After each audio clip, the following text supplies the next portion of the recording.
In the heart of a bustling city, where the icy streets mirror the cold indifference of hurried lives, one man was about to face a moment that would redefine his existence. Ethan Wallace, a booming yet solitary entrepreneur, prided himself on precision and logic, qualities that had built his empire but left his soul hollow. On a crisp December morning, Ethan was rushing to an important meeting, his mind consumed with profit margins and corporate strategies. Life had always been a calculated pursuit for him, until now. As he crossed a crowded intersection, his sharp eyes caught an image that pierced through his steely demeanor. A young girl, frail and shivering, huddled on the sidewalk with a tattered blanket, large and haunting. Her eyes told a story of loss and survival in a city that seemed determined to swallow her whole. For a man who had spent decades shielding himself from emotion, the sight of this child stirred something Ethan hadn't felt in years: compassion. What happens when a man driven by ambition is confronted with a stark reminder of humanity's fragility? Ethan's impulsive decision to stop and engage with this girl sets the stage for an extraordinary journey of redemption, secrets, and second chances. This is not just a story of chance, but a testament to the transformative power of kindness and connection. What mysteries will unravel? How will this encounter challenge the man who thought he had it all? Subscribe to our channel to follow this heartfelt story of discovery and resilience, where life's most unexpected moments bring significant change. Stay tuned. You won't want to miss what happens next. Ethan's polished leather shoes clicked against the frost-covered pavement as he slowed. His hand tightened around his briefcase, the weight of urgency pulling him forward. But his eyes remained fixed on the figure huddled on the cold sidewalk. The girl couldn't have been older than 10, her thin frame swallowed by a worn coat far too large for her. A cardboard sign rested beside her, the words scrawled in shaky handwriting: hungry, cold, please help. For a moment, Ethan hesitated, caught in an internal struggle. Years of conditioning told him to move on. People like her were the unfortunate consequence of a harsh world, and he had worked too hard to avoid distractions. But another voice, quieter yet persistent, whispered otherwise. Before he realized it, Ethan stood before the girl, his shadow stretching over her like a protective shield. "Hi there," he said, his voice surprisingly soft. The girl flinched and glanced up, her large eyes wary yet curious. She didn't reply. Ethan crouched down, ignoring the icy chill seeping through his tailored coat. "What's your name?" She hesitated before answering, her voice barely above a whisper.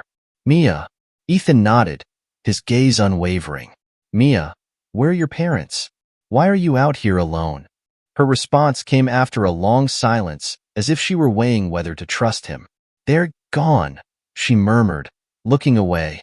"My dad left and my mom. She's sick." Ethan felt an unexpected ache in his chest, a sensation he hadn't allowed himself to think in years. The girl's vulnerability reminded him of something he had buried deep within, a memory of his childhood marked by cold halls, distant parents, and a yearning for warmth that never came.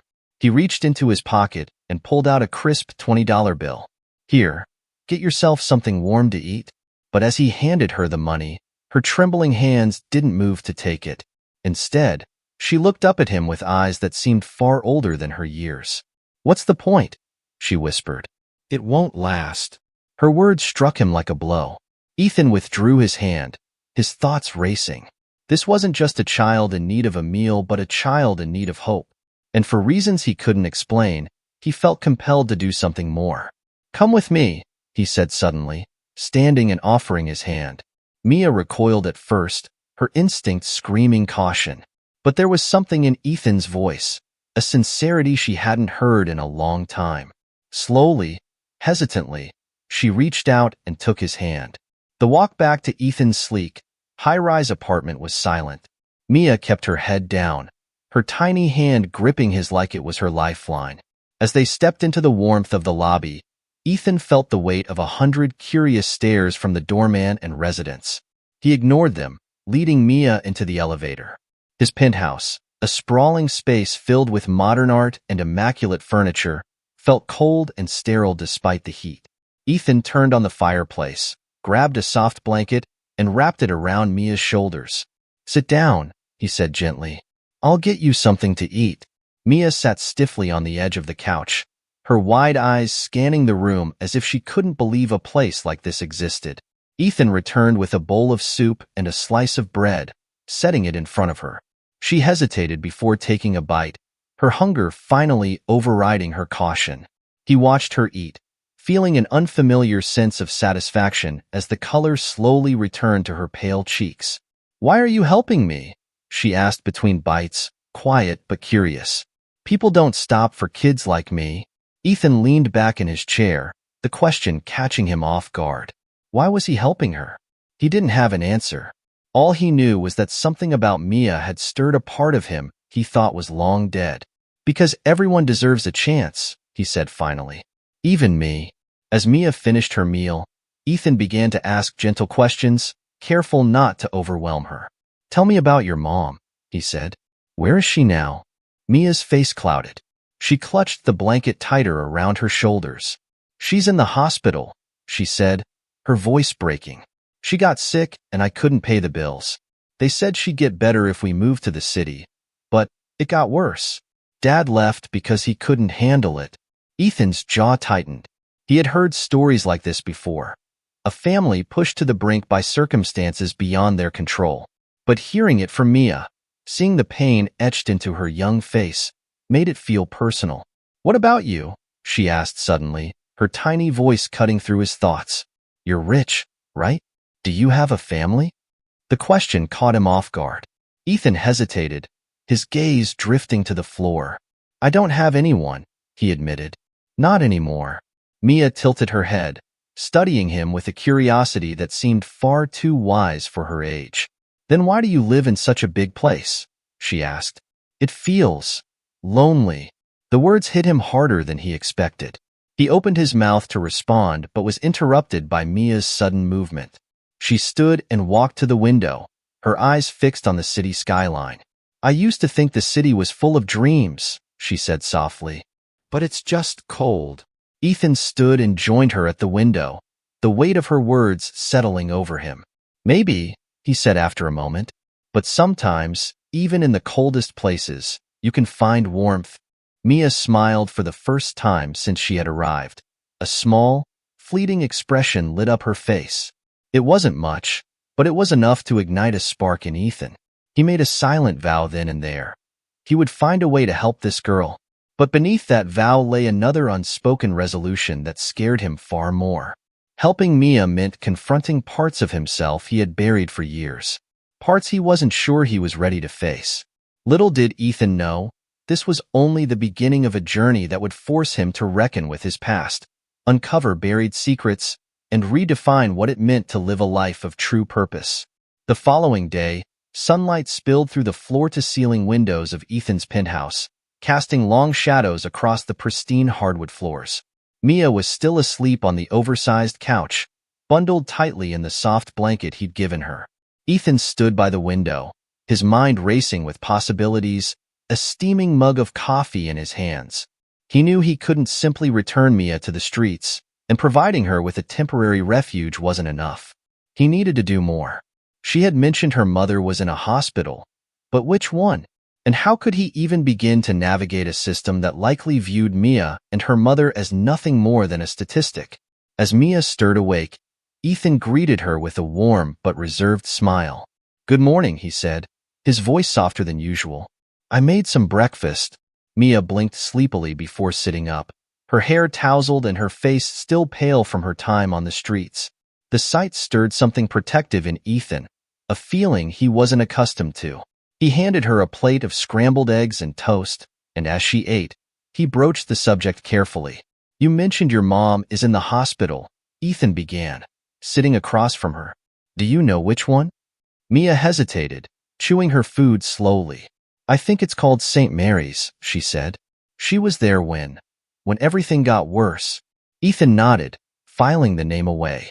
St. Mary's wasn't far, but was known for being overcrowded and underfunded. He could only imagine the kind of care Mia's mother had received there. "I'll take you there," Ethan said, his tone leaving no room for argument. "We'll find her together." Mia's eyes widened, and her fork paused midair. "You mean it?" Of course, Ethan replied. But first, we need to get you cleaned up.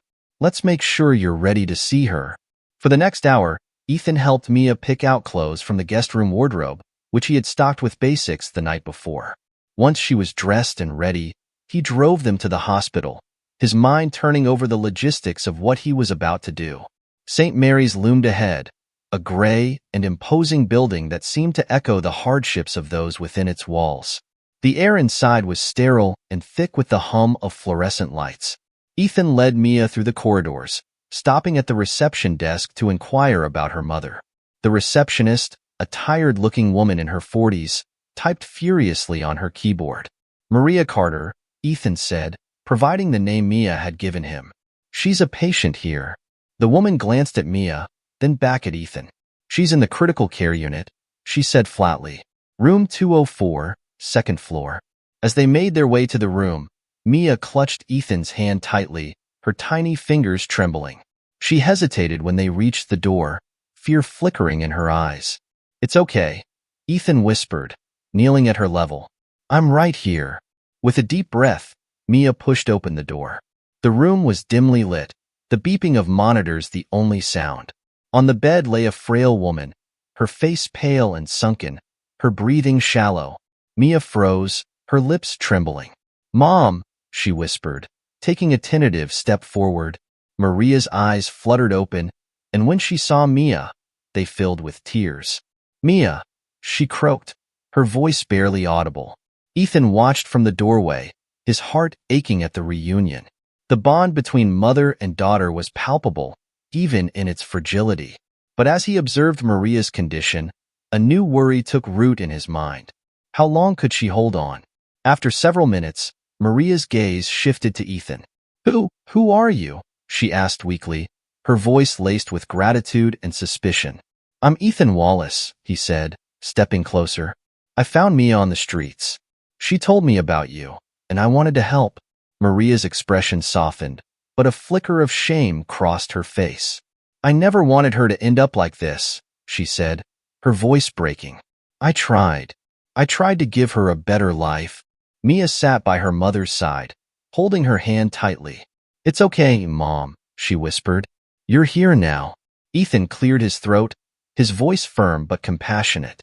Maria, I need to ask, what happened? How did things get to this point? Tears welled in Maria's eyes as she recounted their story.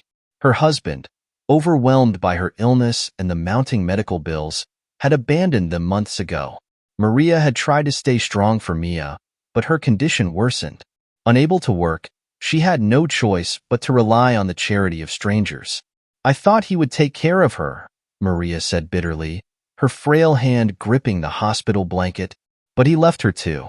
I failed her. Ethan felt angry at the man who had abandoned them, but he forced himself to remain calm. You didn't fail her, he said. You've done your best. But now it's time to focus on improving, for Mia's sake. Maria nodded weakly, but her eyes held a deep sadness. I don't know if I can, she admitted. The doctors, they've done all they can. They say it's up to fate now. Ethan clenched his fists. He wasn't a man who believed in leaving things to fate. We'll get a second opinion, he said firmly. I'll make some calls to find the best specialists. But for now, let me help you and Mia. Maria's eyes brimmed with gratitude, and a glimmer of hope appeared on her face for the first time. Thank you, she whispered. Ethan placed a reassuring hand on Mia's shoulder. We're going to get through this, he promised. As they left the hospital later that day, Mia clung to Ethan's side, her trust in him solidifying. But Ethan couldn't shake the weight of what he had learned. Maria's situation was dire, and time was running out. As they drove back to the apartment, Ethan resolved to do whatever it took to ensure Mia and Maria's future.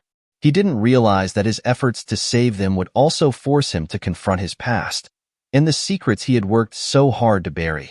Ethan returned to his penthouse with Mia, his mind consumed by Maria's dire condition and the promises he had made. The day's weight hung over them as they stepped through the door. Mia, clutching a small photo of her mother that a nurse had handed her, sat quietly on the couch. She looked out of place in the lavish space, her fragile frame dwarfed by the opulence around her. Ethan joined her, setting a glass of water on the table. "Mia," he began, his voice gentle but firm, "I need you to trust me. I'm going to do everything I can to help your mom." She turned to him, her wide eyes filled with hope and doubt. "You mean it?" she whispered. "Yes," he replied without hesitation. "But I need you to stay strong. For her and yourself. Can you do that?"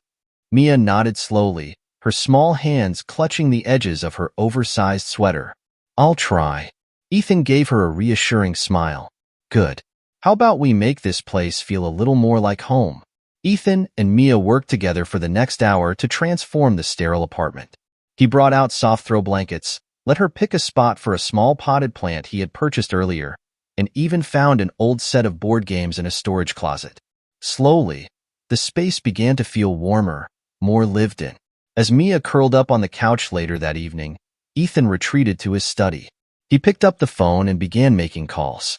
He reached out to his network of connections, friends in the medical field and colleagues who knew top-tier specialists.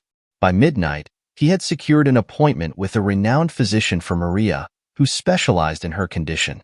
Ethan leaned back in his chair, exhaustion tugging at him. He stared at the ceiling, the weight of his responsibilities pressing down. For years, he had believed that success was measured in wealth and achievements.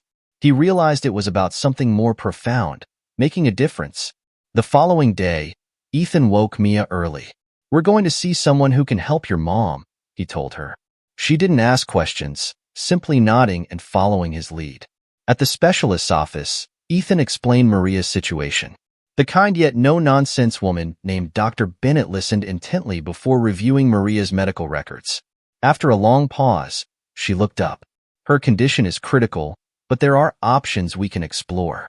It won't be easy, and it will require significant resources. Whatever it takes," Ethan said firmly. "Just tell me what needs to be done." Dr. Bennett nodded, scribbling notes on her pad. "We'll start with intensive care to stabilize her. From there, we'll assess if she's a candidate for experimental treatment." Mia's eyes lit up with hope as Ethan squeezed her hand. "See? We're not giving up," he told her. For the first time, Mia smiled. It was small, but it carried a flicker of trust. Ethan felt his resolve harden. He had set this plan in motion and wouldn't rest until Maria had a fighting chance. Later that week, while Maria was being transferred to a better facility under Dr. Bennett's care, Ethan faced a different challenge. Mia's presence in his life began to stir his long-buried memories of his fractured childhood. One evening, after putting Mia to bed, Ethan sat in the quiet of his living room. The faint hum of the city buzzed outside, but his mind was far away. He closed his eyes and suddenly, he was back in his childhood home, a grand estate that had been as cold as it was beautiful. He could still hear his father's stern voice echoing through the halls. "Success is all that matters, Ethan. Compassion makes you weak." Those words had shaped him, driving him to build an empire but leaving him emotionally bankrupt.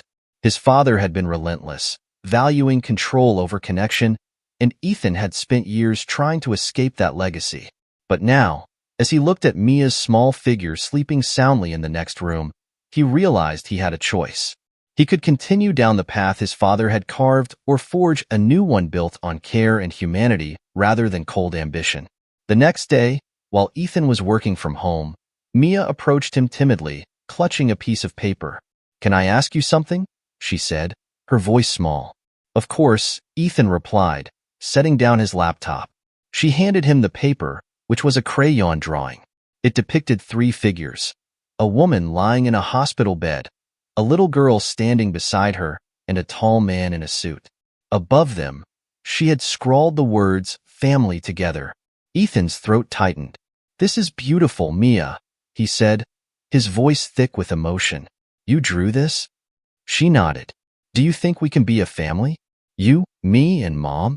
Ethan knelt, meeting her eyes. "Mia, family isn't just about blood. It's about being there for each other, no matter what. And as long as I'm here, you and your mom will never be alone." Mia threw her arms around him, and for the first time, Ethan felt a warmth he hadn't known he was missing. It wasn't just about helping Maria and Mia, but about healing himself. But as he held Mia, Ethan couldn't shake the feeling that his past wasn't done with him yet. He had spent years building walls around his heart, and breaking them down meant confronting the man who had taught him to make them in the first place, his father. Ethan knew the road ahead wouldn't be easy. He had to face not only Maria's recovery and Mia's future, but also the ghosts of his life. Yet, for the first time in years, he felt ready. Ready to fight for something real. Ready to be the man Mia and Maria deserved. Little did he know, the challenges ahead would test him in ways he couldn't imagine, forcing him to make choices that would forever change their lives. The days that followed were a whirlwind of hospital visits and late-night conversations. Maria was responding to treatment better than anyone had expected, and Dr. Bennett cautiously expressed optimism. Yet, as Ethan juggled the logistics of Maria's care and Mia's emotional needs, he felt a familiar weight creeping back into his chest, the specter of his unresolved past. One evening, after tucking Mia into bed, Ethan sat alone in his study. His father's voice echoed in his memory. "Only the ruthless survive, Ethan. Compassion is for fools." Those words had once been a mantra he lived by, but now, they felt like chains binding him to a life that no longer fit. His fingers hovered over his phone. After years of silence, he finally dialed the number. It rang twice before a clipped, authoritative voice answered. "Ethan, to what do I owe this rare call?" Ethan took a deep breath, his hand tightening around the phone. "I need to see you, Dad. There are things we need to talk about." A pause. Then, his father's voice turned wary. "Tomorrow, noon, my office." Ethan stood outside his father's towering office building the next day, his heart pounding. Inside, the environment was as intimidating as he remembered.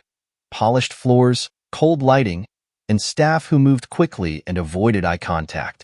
His father, Daniel Wallace, hadn't changed, still impeccably dressed, with piercing eyes that seemed to see through anyone in his path. He greeted Ethan with a firm handshake and a thin smile. "To what do I owe this visit?" Daniel asked, taking a seat behind his massive oak desk. Ethan remained standing. "I'm not here for pleasantries," he said, his tone sharp. "I'm here because I've realized how much of my life has been shaped by you, and not in a good way." Daniel raised an eyebrow, clearly unimpressed. "You're a self-made man, Ethan. Successful, wealthy. Are you here to thank me?" "No," Ethan snapped, his voice firm. "I'm here to tell you I won't let your lessons define me anymore. You taught me to shut people out and see compassion as a weakness. But you were wrong. I've met a little girl and her mother, two people who've been through more pain than you could imagine. And helping them has taught me more about strength than you ever did." Daniel's expression darkened. "Compassion doesn't pay the bills, Ethan. If you're not careful, these people you're so enamored with will drag you down." Ethan stepped closer, his jaw tight. "You don't get it, do you? They're not dragging me down. They're helping me rise. I'm finally learning what living for something more than myself means. And I won't let your voice stop me anymore." For the first time, Daniel seemed to falter. His shoulders sagged slightly, and his gaze softened just enough for Ethan to notice. "You think I wanted you to turn out like me," he said quietly. "I taught you to be ruthless because I thought it was the only way you'd survive. But maybe I was wrong." The admission surprised Ethan, but he didn't let his guard down. "You were wrong," he said firmly. "And now, I'm choosing a different path." As Ethan turned to leave, Daniel called out to him. "Ethan, I'm proud of you.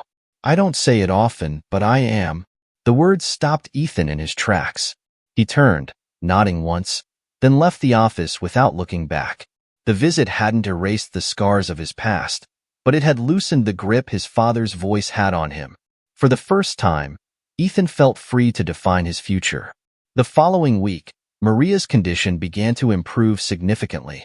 Dr. Bennett reported that the treatments worked better than anticipated, and Maria's strength slowly returned. Mia spent every afternoon by her mother's side, her laughter and stories lifting Maria's spirits in ways medicine couldn't. Watching from the doorway one afternoon, Ethan felt a warmth he couldn't describe. These two people had entered his life unexpectedly and became his anchor.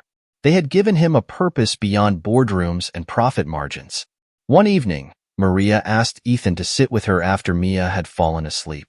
You've done so much for us, she began, her voice still weak but steadier than before. I don't know how I'll ever repay you. You don't owe me anything, Ethan said. Helping you and Mia has done more for me than you realize. Maria gave him a soft smile. I see the way Mia looks at you. You've become more than just someone who helped us. You've become her safe place. And mine too. Ethan was taken aback. He wasn't used to being seen as a source of comfort. For so long, he had been the man people feared or respected, but never someone they trusted with their hearts.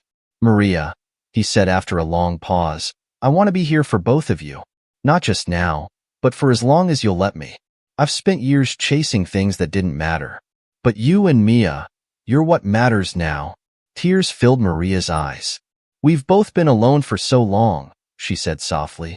Maybe it's time to stop running and start building something together. The moment was interrupted by a soft knock at the door. Mia peeked in, her hair tousled from sleep. Are you okay, Mom? She asked, her tiny voice filled with concern. Maria smiled and extended her hand. Come here, sweetheart. Mia climbed onto the bed, snuggling into her mother's side. Ethan sat on the other side, and for a moment, the three of them sat in silence, a quiet yet powerful bond forming between them.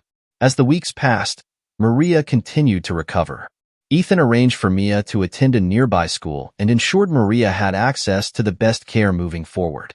Slowly but surely, the three of them began to find a rhythm, a life that felt less like survival and more like home. One afternoon, while Mia was at school and Maria rested, Ethan sat in his study, reflecting on the journey that had brought them together.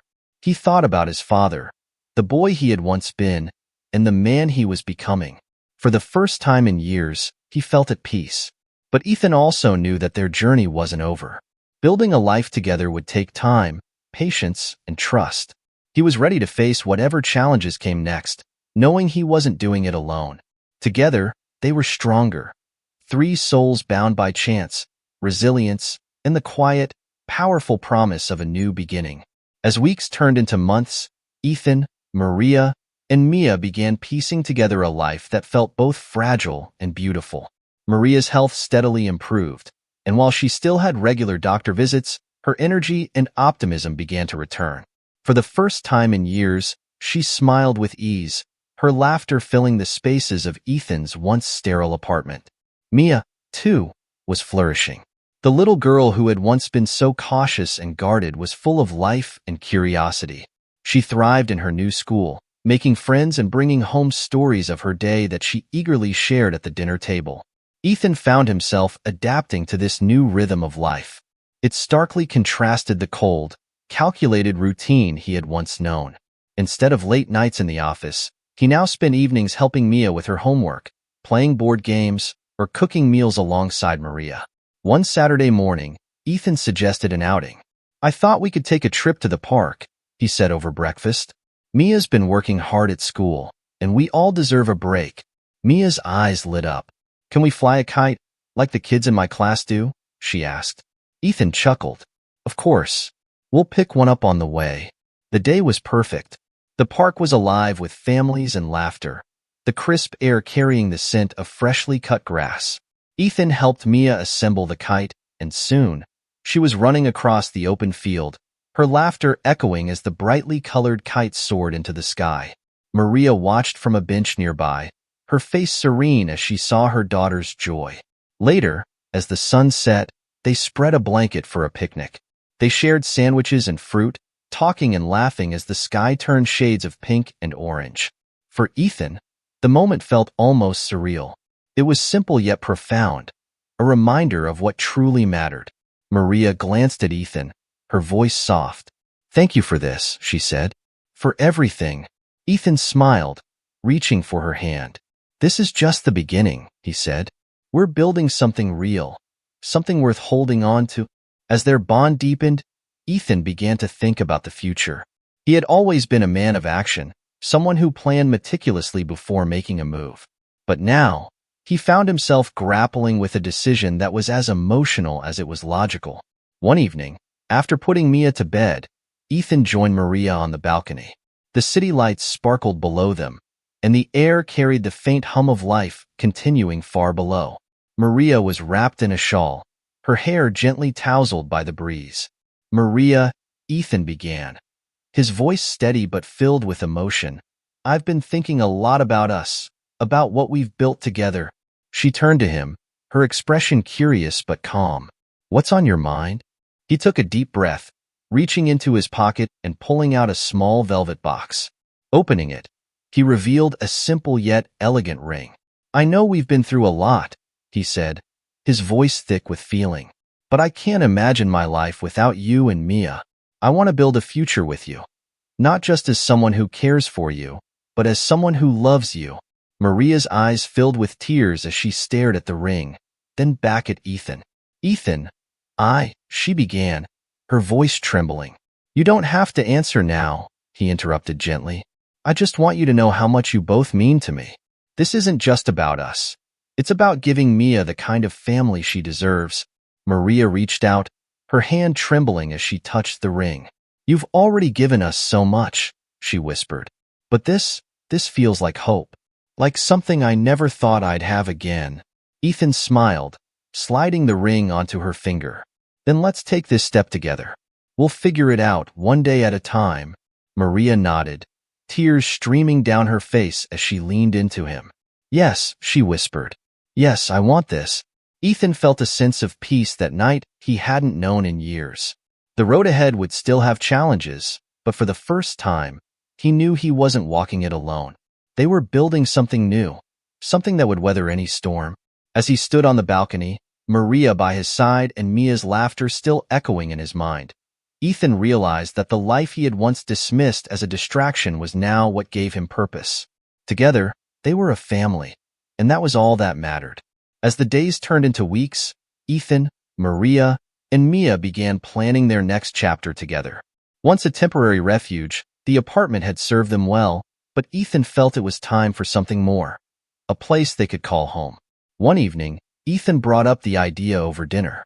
"I've been thinking," he began, setting down his fork, "about finding a house for us. Somewhere we can settle down and build a permanent life." Maria looked up, her brow furrowed. "A house?" "Yes," Ethan said. "Something with enough space for Mia to run around. Maybe a garden for you. A place that feels like ours, not just mine." Mia's face lit up. "Can I have a room with stars on the ceiling?" she asked excitedly. Ethan laughed. "You can have whatever you want, Mia. This is about creating a space that feels like home." Over the next few weeks, they visited countless properties, each holding a unique charm. Maria often envisioned a future in these spaces, cooking in the kitchen while Mia did her homework at the table or sitting on a porch swing with Ethan as the sun set. For the first time in years, she allowed herself to dream. Finally, they found a charming two-story house on the city's outskirts. It had everything they wanted: a cozy living room with a fireplace, a spacious backyard, and enough bedrooms for Mia to have her own space. But what drew them in most was the feeling they got the moment they stepped inside. A sense of warmth, of possibility. The three stood in the empty living room, taking it all in on move-in day. Ethan placed his hands on Maria's shoulders. "This is it," he said softly. "Our new beginning." Mia ran through the house, her laughter echoing as she explored every corner. Maria turned to Ethan, her eyes filled with gratitude. "You've given us so much," she said. "I don't know how I'll ever thank you." Ethan shook his head, pulling her close. "You've given me more than I could ever ask for. This is as much your home as it is mine." The weeks following the move were filled with the joyful chaos of settling in. Boxes were unpacked, walls were painted, and furniture was carefully arranged. Mia insisted on helping with every step, her enthusiasm infectious. One Saturday morning, Ethan decided to build a treehouse in the backyard for Mia. It was a project he hadn't anticipated taking on, but seeing the excitement in her eyes made it impossible to say no. Together, the three spent the day measuring wood, hammering nails, and painting the walls of the small structure. By the end of the day, Mia stood in the treehouse, her face glowing with pride.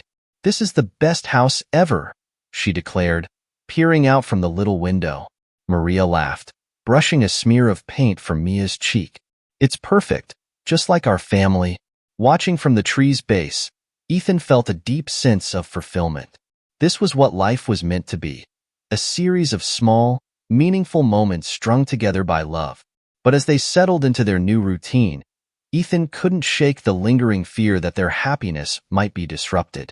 His mind often drifted to Maria's ex-husband, who had abandoned her and Mia.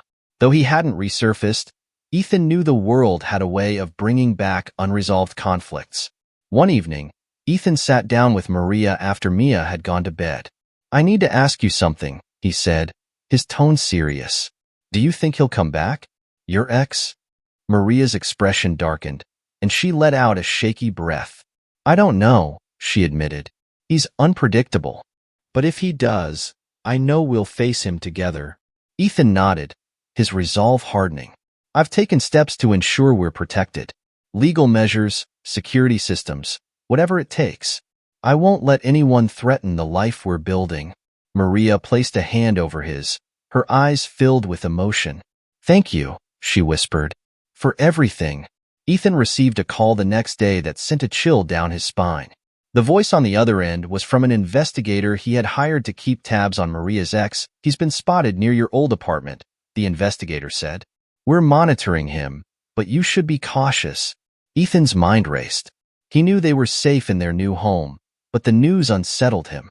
He decided not to tell Maria immediately, not wanting to alarm her or Mia. Instead, he focused on strengthening their security and preparing for any possibility. That evening, as the three of them sat by the fireplace, Ethan watched Mia curl up next to Maria, her tiny body relaxed and content. He realized their happiness wasn't just something to enjoy and fight for. The road ahead might bring challenges, but Ethan was ready. For the first time, he understood what it meant to love unconditionally, to protect something greater than himself. As he held Maria's hand and listened to Mia's soft breathing, Ethan felt a quiet strength settle over him. They were a family now, and they would face it together no matter what came their way. In the warmth of their home, surrounded by love and hope, Ethan knew they had everything they needed to create a life worth living.